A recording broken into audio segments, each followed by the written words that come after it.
भारत के विदेश मंत्री पी जयशंकर साहब ने कहा कि ईरान के साथ बेहतर संबंध को बनाए रखने में फारसी को हम शास्त्रीय भाषा में सम्मिलित करेंगे। तो इस कारण से काफ़ी चर्चा में आ गया और परीक्षा में पूछा भी जाएगा कि हाल ही में इस भाषा को शास्त्रीय भाषा में सम्मिलित करने का लक्ष्य रखा गया है। तो आपका उत्तर काफ़ी साधारण रहेगा, सीधा रहेगा। फारसी पे आप टिक लगाना चाहेंगे, लेकिन आपके समक्ष जो नई शिक्षा नीति आई थी, नई शिक्षा नीति 2000 में आई थी, कस्तूरी रंगन की अध्यक्षता में 2020 में आई थी और इसके अध्यक्ष थे कस्तूरी रंगन। इसके अध्यक्ष कौन थे? कस्तूरी रंगन। इन्होंने ये कहा था कि पाली प्राकृत पाली प्राकृत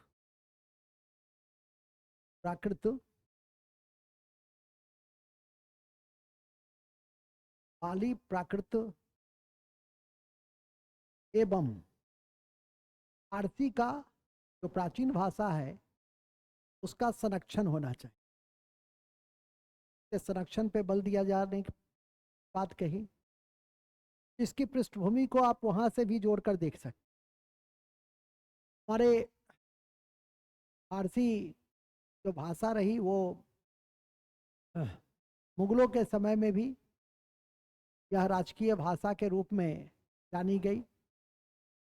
सल्तनत के काल में भी इसे हम राजकीय भाषा के रूप में जानने का प्रयास किए। अब सवाल ये उठता है कि शास्त्रीय भाषा की मूल जो अवधारणा है, शास्त्रीय भाषा की जो अवधारणा है या शर्तें, शास्त्रीय भाषा की जो शर्तें हैं वो कौन सी शर्तें? तो शास्त्रीय भाषा की मुख्यतः 3 शर्तें होती।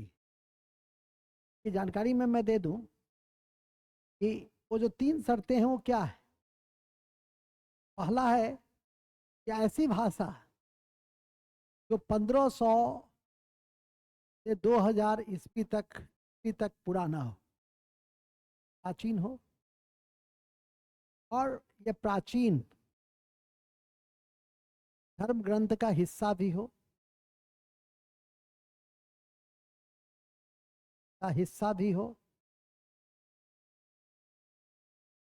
ये जो 2 बिंदु हैं कि 1500 से लगभग 2000 ईस्वी तक, और दूसरा है कि प्राचीन ग्रंथों का एक हिस्सा, और साथ में ये जो हमारे प्राचीन ग्रंथ हैं उसकी साहित्यिक परंपरा में मौलिकता हो।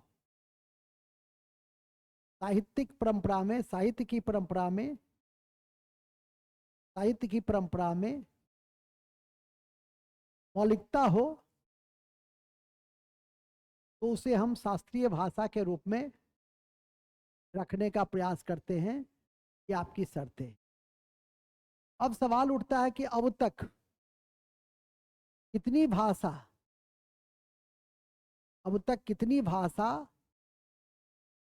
शास्त्रीय भाषा है? भारत की शास्त्रीय भाषा है, और इसके बाद कुल 9 भाषा हो जाएंगी शास्त्रीय भाषा।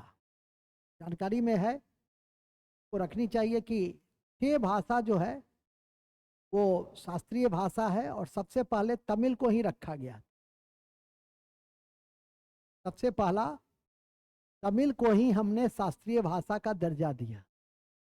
इसी क्रम में कन्नड़, मलयालम, इन सब बिंदुओं को भी ध्यान में रखने का प्रयास करें तो अच्छा रहेगा।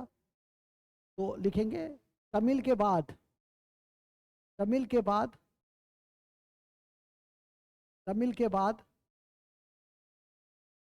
संस्कृत। तमिल पहली थी, क्या संस्कृत था 2005 में। 2008 में कन्नड़, तेलुगु, मलयालम और उड़िया कौन कौन भाषा हुई? तमिल 2005 में।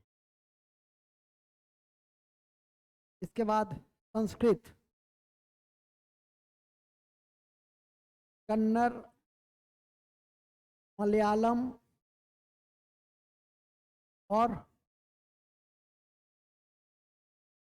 उड़िया। तमिल, संस्कृत, कन्नड़, मलयालम और उसके बाद तेलुगु।